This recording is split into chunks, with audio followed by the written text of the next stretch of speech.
AIR es noticia. Desde el Centro Mundial de Noticias de la Alianza Internacional de Radio presentamos los hechos más importantes del momento. AIR es noticia. Hola, ¿qué tal? Aquí está la información en AIR News. Johnny Romero, el micrófono. Hoy es martes 22 de febrero de 2022.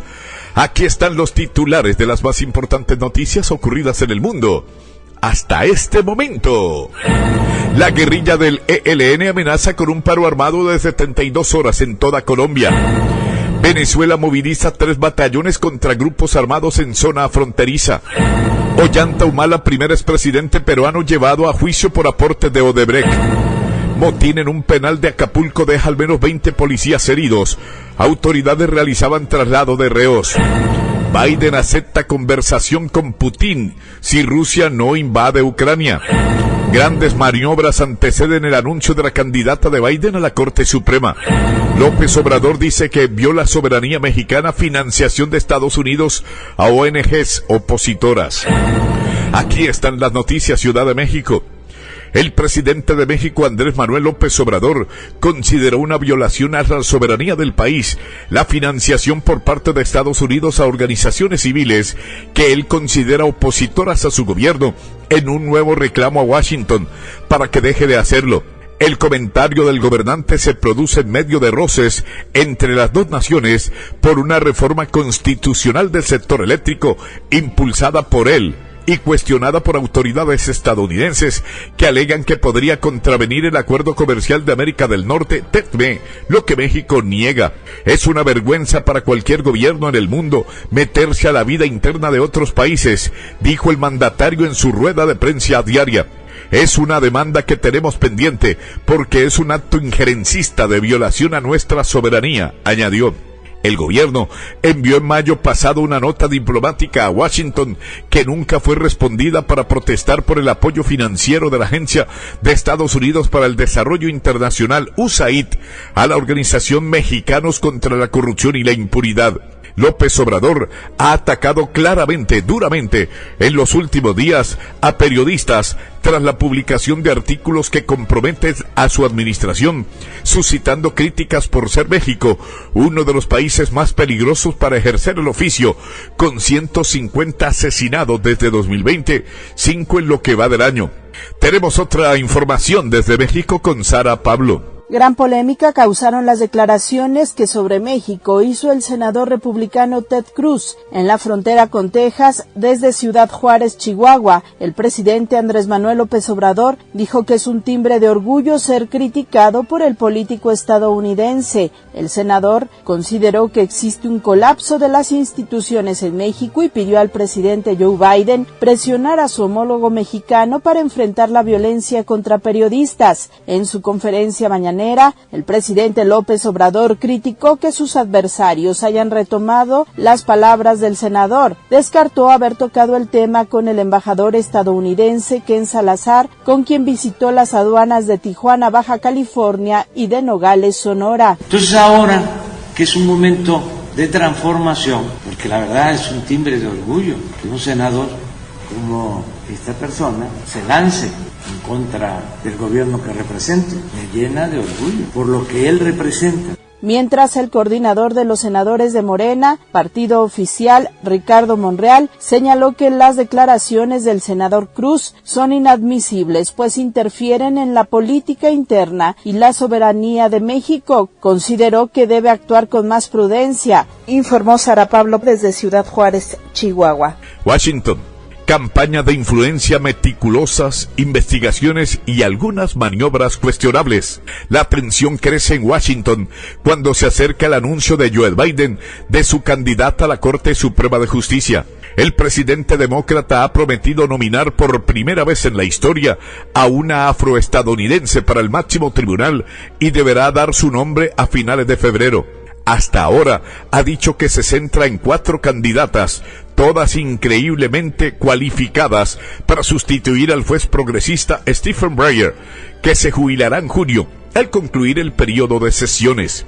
Con una intachable carrera tanto en el sector público como en el privado, Ketanji Brown Jackson, de 51 años, jueza de la prestigiosa Corte Federal de Apelaciones en Washington, ha sido durante mucho tiempo una favorita. Pero la magistrada Michelle Childs, de 55 años, ha remontado en los pronósticos gracias a la campaña apoyada por congresistas demócratas y republicanos que aprecian su origen humilde y su trayectoria lejos de la capital. Por su parte, Leondra Kruger, jueza de la Corte Suprema de California, surgió como una buena opción gracias a su corta edad, 45 años, y su percepción de mente brillante. Finalmente, una figura menos visible podría irrumpir inesperadamente. Washington. El presidente de Estados Unidos, Joe Biden, aceptó una reunión con el presidente ruso Vladimir Putin en principio, y solo si Rusia no procede con una acción militar, anunció la Casa Blanca. Una declaración de la secretaria de prensa Jen Psaki dijo que el secretario de Estado de Estados Unidos, Anthony Blinken, y el ministro de Relaciones Exteriores de Rusia, Sergei Lavrov, sostendrán unas conversaciones por primera vez esta semana en Europa. Los compromisos diplomáticos se producen cuando Estados Unidos advierte sobre la posibilidad de una invasión rusa en Ucrania, y los funcionarios dejan en claro que Estados Unidos y sus aliados occidentales están preparados para imponer sanciones punitivas sin dejar de priorizar una resolución pacífica de la crisis que se ha acumulado durante meses. Bien, una posible cumbre entre los mandatarios de Estados Unidos y Rusia no está descartada, pero la más reciente decisión de Moscú la complica. El presidente Joe Biden aceptó en principio reunirse con su par Vladimir Putin solo si Rusia no procede con una acción militar en Ucrania. Las condiciones de Estados Unidos son claras. La diplomacia será una herramienta hasta el momento en que Rusia decida invadir a Ucrania. La reunión entre el presidente Biden y su homólogo ruso Vladimir Putin, mediada por Francia, es una nueva posibilidad, pero la condición de Washington es firme. Habrá un encuentro cara a cara solo si no se ejecuta una incursión en Ucrania. Rusia se mostró a favor de una reunión de alto nivel y también exigió garantías, según el canciller. Resultado. Es importante entender cómo pueden terminar estas cumbres, estas reuniones y cuál será el resultado. Por lo tanto, los líderes de Rusia y Francia acordaron que nuestros colegas occidentales que inician esta propuesta nos presentarán su visión de los posibles resultados. Esperemos. Este lunes se reunieron en Bruselas los ministros de Relaciones Exteriores de la Unión Europea, quienes ven con buenos ojos un eventual diálogo. Cualquier formato, cualquier forma de hablar y sentarse a la mesa y tratar de evitar la guerra es muy necesaria. Ucrania, por su parte, dio la bienvenida a la iniciativa, también con una postura clara. Si Putin se reúne con Biden, pueden reunirse. Si se va a discutir el asunto de nuestro país, créanme, nadie puede resolver nuestros problemas sin nosotros. Se resolverá solo con nuestra participación. A pesar de que Rusia niega cualquier intención de invadir Ucrania, la Casa Blanca asegura que el Kremlin parece continuar con los preparativos para un ataque a gran escala, muy pronto. Jorge Agobián, Washington. Acapulco, México. Un motín dejó al menos 20 policías heridos ayer en el interior de un penal del balneario mexicano de Acapulco, mientras autoridades de la cárcel realizaban el traslado de reos a otros centros.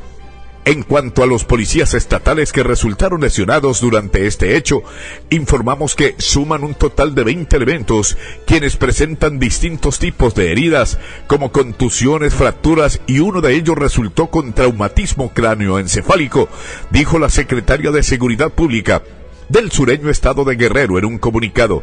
Según las autoridades, los hechos ocurrieron en la madrugada del lunes, cuando se inició el proceso del traslado de 94 hombres y 61 mujeres a otros penales federales. Ese momento fue aprovechado por un grupo de reos. Unos 50 internos de otros dormitorios alteraron el orden y se organizaron para intentar evitar el traslado, explicó el organismo en otro boletín. Minutos después, cuerpos de seguridad de la Policía Estatal y de la Guardia Nacional acudieron al lugar para disuadir a los reos amotinados. El comunicado no especifica el estado de salud de los agentes. Ciudad de Guatemala. La actual fiscal de Guatemala, Consuelo Porras, formalizó su intención de reelegirse por 4 años más. Porras ha sido fuertemente criticada dentro y fuera del país por la destitución de Juan Francisco Sandoval como jefa de la Fiscalía Especial contra la Impunidad FECI y por la captura de fiscales pertenecieron a esa unidad y han combatido la corrupción. En septiembre del año pasado fue incluida por Estados Unidos en su lista de actores corruptos. Durante la jornada, Porras, cuya gestión finaliza el 15 de mayo, presentó su expediente a la comisión de postulación que evaluará los perfiles. Cuando esta comisión revise los expedientes de los aspirantes, deberá enviar una nómina de 6 candidatos al presidente Alejandro Yamatei para que designe al próximo fiscal general. El mandatario se ha mostrado cercano a Porras desde que llegó al cargo. Ciudad de Guatemala. 5 miembros de la Fiscalía Especial contra la Impunidad de Guatemala han renunciado a sus cargos en lo que va de febrero, temerosos de la justicia de la nación centroamericana, que ha detenido a varios funcionarios anticorrupción en las últimas semanas. 3 fiscales y 2 auxiliares de la FECI han dejado sus cargos, dijo el portavoz del Ministerio Público, Juan Luis Pantaleón, pero no dio más detalles de las razones que dieron para dejar la agencia. En lo que va del año, la Fiscalía General de Guatemala ha detenido a 3 miembros de la FECI, entre ellos un fiscal, acusado de abuso de autoridad y coacción a testigos, además de una abogada de la extinta Comisión Internacional contra la Impunidad CECIT, por obstrucción a la justicia. Previniendo de que se atente contra mi vida, tomé la difícil decisión de renunciar y salir del país para evitar ser una víctima más de la injusta persecución, dijo Carlos Vidés en un comunicado la noche de ayer. Vidés acusó a la fiscal general María Porras de tener un plan para que redes criminales queden impunes y de agilizar casos contra los defensores de los derechos humanos y operadores de justicia independientes. Managua. Una coalición de la ONG internacionales y nicaragüenses pidió al Consejo de los Derechos Humanos de la ONU tomar medidas firmes contra el Estado de Nicaragua por no detener ni reparar las graves violaciones a los derechos humanos que acontecen en el país centroamericano desde abril de 2018. En vista de que Nicaragua sigue incumpliendo sus obligaciones en materia de derechos humanos, los miembros del Consejo deben tomar medidas firmes para romper el ciclo de impunidad y sentar las bases para la futura rendición de cuentas, instó la coalición de ONG llamada Colectivo 46-2, en honor a la resolución adoptada en la ONU en marzo de 2021. Es hora de que el Consejo establezca un mecanismo internacional que investigue las graves violaciones de derechos humanos en Nicaragua desde abril de 2018, identifique a los autores y preserve las pruebas, todo ello con una perspectiva de género e interseccional, abogó. Los Estados miembros del Consejo de Derechos Humanos deben revisar la resolución 46-2 en marzo. Otras noticias con Daliana Ocaña. El Consejo Permanente de la Organización de Estados Americanos, OEA, suscribió una declaración que demanda la liberación inmediata de los 167 presos políticos en Nicaragua y a la vez un total de 23 organizaciones opositoras nicaragüenses plantearon al organismo internacional una serie de demandas, entre ellas la aplicación del artículo 21 de la Carta Democrática Interamericana al gobierno del presidente Daniel Ortega. La representante de la Alianza Cívica por la Justicia y la Democracia, Daisy George, explicó a La Voz de América que la misiva enviada a la OEA solicita expresamente la necesidad de utilizar las medidas necesarias, tanto diplomáticas como económicas. La situación en Nicaragua está grave. Necesitamos que la comunidad internacional pueda presionar un poco más. A inicios de febrero, el gobierno del presidente Daniel Ortega, a través del Ministerio Público, reactivó los juicios en contra de los opositores que fueron arrestados entre mayo y junio de 2021, y el 12 de febrero falleció el preso político Hugo Torres Jiménez. Luis Carrión, directivo de la Unión Democrática Renovadora, expresó la necesidad de que un organismo internacional verifique el estado de salud de los presos políticos y realicen una investigación independiente por la muerte del exmilitar. Dijimos nosotros al gobierno que permita el acceso de organismos independientes internacionales como la CIDH, como la Oficina del Alto Comisionado de las Naciones Unidas. Cabe destacar que el 19 de noviembre del 2021, Nicaragua, por decisión del gobierno sandinista, oficializó su renuncia a su participación como país miembro de la Organización de los Estados Americanos. Daliana Ocaña, Nicaragua. San Salvador. Un juzgado de El Salvador aplazó el inicio de la audiencia preliminar contra el expresidente Mauricio Funes, quien se encuentra en Nicaragua por la supuesta malversación de fondos públicos por $351 millones, informó la Fiscalía General de la República.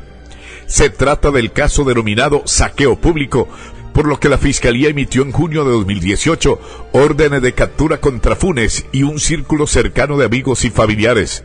Una representante de la Fiscalía indicó a la prensa que la audiencia no se instaló por la ausencia de un imputado y de un abogado defensor por incapacidad médica, por lo que se intentará realizar el 28 de febrero. Este proceso penal se originó en una investigación administrativa de la sección de probidad de la Corte Suprema de Justicia, que encontró, según recordó la fiscal, indicios de enriquecimiento ilícito en el patrimonio de Funes. Una científica hondureña ha sido nominada al Premio Nobel de la Paz. Óscar Ortiz nos cuenta quién es la doctora María Elena Bottazzini, quien participó por la creación de una vacuna contra el COVID-19. La congresista estadounidense Lizzie Fletcher postuló para el Premio Nobel a la doctora María Elena Bottazzini por su participación en el desarrollo de la vacuna Covervax. Ese fármaco contra el COVID-19 está libre de patentes para que sea accesible y de bajo costo, lo que permitiría que cualquier farmacéutica pueda producirla en cualquier país. Solo India ha autorizado su uso hasta el momento. Bottazzini nació en Italia, hija de un diplomático hondureño destacado en ese país. A los 8 años, regresó a Honduras donde siguió sus estudios. La científica asegura que el reconocimiento es de los hondureños y que nunca hay que rendirse. Esta nominación al Premio Nobel de la Paz realmente para mí refleja en gran parte mis raíces hondureñas, así que esta nominación es de ustedes. Gracias por todo su apoyo, gracias por todos sus mensajes y a seguir adelante. Arriba Honduras. Otros 2 hondureños fueron nominados previamente a un premio Nobel, Argentina Díaz Lozano y Sir Salvador Moncada.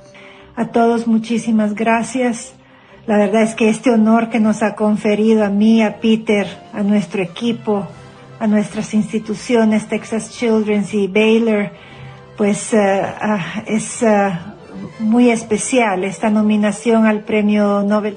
La hondureña actualmente lleva varias investigaciones en Estados Unidos, además de desarrollarse como codirectora del Centro Nacional de Vacunas en Houston, Estados Unidos. Óscar Ortiz, Tegucigalpa. La Habana, Cuba.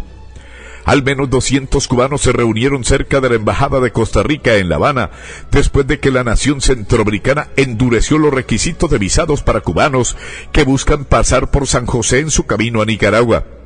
La demanda de vuelos de Cuba a Nicaragua se ha disparado después de que Managua eliminó en noviembre los requisitos de visa para los ciudadanos cubanos. Muchos de esos vuelos incluyen múltiples conexiones en países latinoamericanos vecinos. La decisión de Costa Rica la semana pasada de exigir a los cubanos que obtengan una visa de tránsito para viajar a través de su país en la ruta a Nicaragua provocó indignación entre los entrevistados por la agencia Reuters cerca de esta embajada. Lima. La justicia peruana instaló un juicio oral contra el expresidente Ollanta Humala, quien se convirtió así en el primer exmandatario peruano en ser juzgado por el escándalo de soborno de Odebrecht, destapado en Brasil en el caso Lava Jato y con repercusión en una docena de países de Latinoamérica. El juicio por este caso, que también incluye entre otros a la exesposa de Humala, Nadine Heredia, determinará la responsabilidad penal de los imputados por los aportes presuntamente recibidos del gobierno de Venezuela y de la constructora brasileña Odebrecht para financiar sus campañas electorales en 2006 y 2011. El exmandatario se enfrenta a 20 años de cárcel solicitados por el fiscal anticorrupción Germán Juárez por el presunto delito de lavado de activos, mientras que Heredia, su mano derecha durante su gestión, puede ser condenada a 26 años de prisión por no declarar las millonarias donaciones recibidas del fallecido expresidente venezolano Hugo Chávez y de Odebrecht. Según la acusación fiscal, los aportes de la constructora brasileña, cifrados en $3 millones, llegaron por orden del Partido de los Trabajadores de Brasil, del expresidente Luis Ignacio Lula da Silva. Nos vamos a Ecuador porque ese país inició la flexibilización de las medidas sanitarias por el COVID-19, incluyendo la reapertura de su frontera terrestre con Perú. Así lucen las salas del Hospital Pablo Arturo Suárez de Quito, considerado de referencia para el tratamiento de COVID desde 2020, cuando empezó la pandemia. En las últimas semanas evidencia menos pacientes. Su gerente explicó que a principios de enero en esa casa de salud se atendían entre 100 y 120 pacientes diarios con sintomatología respiratoria, con hasta el 100% de ocupación. Hemos disminuido a llegar al punto en que tenemos ya en hospitalización, por ejemplo, 27 pacientes de 64 camas, es decir, menos del 50%. Y en la UCI COVID tenemos una ocupación del 57%, que es bastante bajo. Esas estadísticas, sumadas a una exitosa campaña de vacunación, la que destacó la semana pasada el asesor médico de la Casa Blanca, Anthony Fauci, motivaron que el Comité de Operaciones de Emergencia Nacional decidiera eliminar desde este lunes el semáforo epidemiológico, reabrir las playas y los parques al 100% y retornar al trabajo presencial y las universidades también al 100%. Confiamos que para finales de marzo ya podamos dejar en espacios abiertos las mascarillas. Las medidas adoptadas por el gobierno ecuatoriano incluyeron la reapertura de la frontera terrestre con Perú el pasado viernes. Son buenas noticias para el país. Seguimos reabriendo nuestras fronteras, seguimos reactivando nuestras economías. Hasta el momento, alrededor de 13,5 millones de ecuatorianos de una población estimada de cerca de 17 millones han sido vacunados con 2 dosis. Néstor Aguilera, Quito. Caracas. Las autoridades venezolanas movilizaron 3 batallones de caballería blindada para realizar misiones de reconocimiento y vigilancia en el estado de Apure, fronterizo con Colombia, para combatir y expulsar a los grupos armados originarios del país andino, informaron fuentes castrenses. 3 batallones de caballería realizan misiones de reconocimiento y vigilancia por nuestras vías de aproximación para establecer contacto con los grupos Tancol, terroristas armados narcotraficantes colombianos, escribió en su cuenta de Twitter el comandante estratégico operacional de las Fuerzas Armadas, general Domingo Hernández Lares. Tancol es un acrónimo inventado por el gobierno venezolano que no hace referencia a ninguna banda en específico. Caracas. El presidente del partido de izquierda de Venezuela, Movimiento al Socialismo Más, Segundo Meléndez, acusó al mandatario Nicolás Maduro de involucrarse en un modo u otro en el conflicto de Ucrania, mientras el país caribeño se vive en una crisis muy grave humanitaria, económica y social. Nos negamos a la intervención en asuntos de otros países, así como rechazamos que en Venezuela intervengan los norteamericanos, rusos, cubanos o cualquier otro. Condenamos que algunos venezolanos pretendan hacerse parte de los conflictos que no son suyos, expresó Meléndez de acuerdo a un comunicado de prensa. El político sostuvo que este tipo de situaciones han sido utilizados casi siempre por las potencias dominantes en cada época para manejar sus confrontaciones, interés, dominio político, expansión y anexión de territorios en muchos casos. Carolina Alcalde tiene otras noticias. Bogotá. La guerrilla del Ejército de Liberación Nacional, ELN, amenazó con un paro armado de 72 horas en todo el país, a razón del mal gobierno del presidente Iván Duque, algo que el ministro de la Defensa, Diego Molano, calificó como un panfleto con el que ese grupo armado pretende generar temor. El paro armado, según la guerrilla, arrancará a las 6 horas local del próximo miércoles 23 de febrero y terminará el 26 de este mes a la misma hora. En los llamados paros armados, la guerrilla suele restringir el desplazamiento de vehículos por carreteras y la movilidad de las personas, amenazando con ataques a quienes transiten por las vías, incluso si van en caravanas escoltados por el ejército. Al respecto, el ministro Molano dijo que se evidenció que a partir de este panfleto del ELN se busca generar temor en los colombianos. El ELN es un grupo narcoterrorista, criminal, además con unos dirigentes cobardes que se esconden en Venezuela, toda su dirección nacional, porque los que han venido en Colombia o los hemos capturado o los hemos neutralizado o abatido, expresó. En esa línea, subrayó que los panfletos provienen de Venezuela y buscan generar temor en Colombia, como lo han hecho con algunos artefactos explosivos en semanas recientes. En más del 50% de los municipios colombianos se ha identificado un escenario de riesgo para las elecciones legislativas y presidenciales que se avecinan, ya sea por la presión de grupos armados ilegales que constriñen a la población o amedrentan a los candidatos o por la sombra del fraude electoral. Carlos Camargo, defensor del pueblo, advirtió que más de 500 municipios del país enfrentan riesgo electoral por presencia de grupos armados ilegales. De los municipios en riesgo para el proceso electoral, 79 han sido calificados en riesgo extremo, 195 en riesgo alto, 186 en riesgo medio y 61 en riesgo bajo, por lo que el Estado debe tomar de forma urgente acciones preventivas e impulsar la respuesta rápida y efectiva ante los riesgos generados principalmente por los grupos armados ilegales. Por su parte, Alejandra Barrios, directora de la organización no gubernamental Misión de Observación Electoral, advirtió que en al menos 330 municipios del país hay peligro de fraude electoral. Estamos hablando de todas esas distorsiones que se presentan en el proceso electoral, que son derivadas sobre todo de la poca capacidad que se tiene de poder hacer seguimiento a la financiación de las campañas políticas. Del mismo modo, acciones como la protagonizada por un grupo de encapuchados que obligaron a salir de la Universidad Tecnológica de Pereira al precandidato presidencial Sergio Fajardo, quien asistía a un foro invitado por los estudiantes, dejan entrever que la intolerancia también se convierte en una amenaza contra la contienda electoral. Manuel Arias Naranjo, Colombia. Amigos oyentes, por el día de hoy llegamos al final de AIR News. Viviana Isabel Herrera y Johnny Romero les acompañamos. Les invitamos mañana por www.elespectaculodelgolradio.com a nuestra emisión diaria de noticias. Que el Señor les bendiga. Hasta pronto. Bye.